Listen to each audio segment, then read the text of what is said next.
Did you know that when Israel asks Meta to remove content from Instagram and Facebook, the company often does? And that top decision makers at Meta have ties to Israel and Israeli causes? Anyone who is using big tech platforms is using platforms that's influenced by Israeli ideology. One of the most senior people at Meta is a man called Guy Rosen. Rosen is Meta's chief information security officer. He once served in the Israeli military's Unit 8200, the secretive cyber unit infamous for spying on Palestinians under occupation.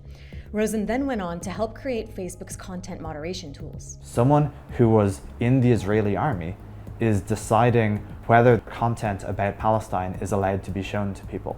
It's deeply disturbing. We analyzed LinkedIn data and found dozens of other current Meta workers who once served in Unit 8200. Other Meta leaders have ties to the Israeli government, like Jordana Cutler, the company's public policy director for Israel and the Jewish diaspora, a position that doesn't have a Palestinian counterpart, by the way. Cutler previously served as an advisor to Israeli Prime Minister Benjamin Netanyahu and was chief of staff for the Israeli embassy in Washington, D.C. There's also Meta's head of global business group, Nicola Mendelsohn.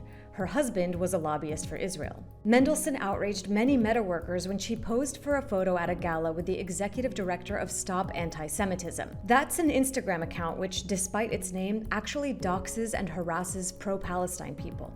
And then there's the CEO. Following October 7th, Zuckerberg reportedly donated $125,000 to Zaka, the Israeli search and rescue organization responsible for perpetuating the beheaded babies lie.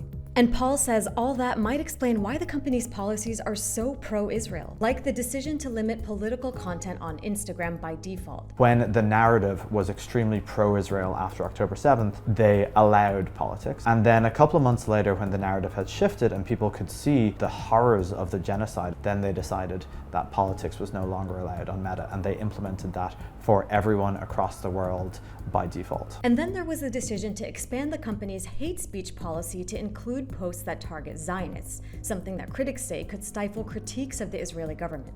And that's not all. Meta even agrees to take down content when Israel asks it to. Since 2015, the Israeli government has run an agency called the Israeli Cyber Unit. It petitions social media companies around the world to remove content it says incites violence. In a 5-week span after October 7th, that agency sent 9,500 takedown requests to social media platforms. These companies complied and took down the content 94% of the time. The majority of these requests went to Meta. Critics say these removals target Palestinian activists.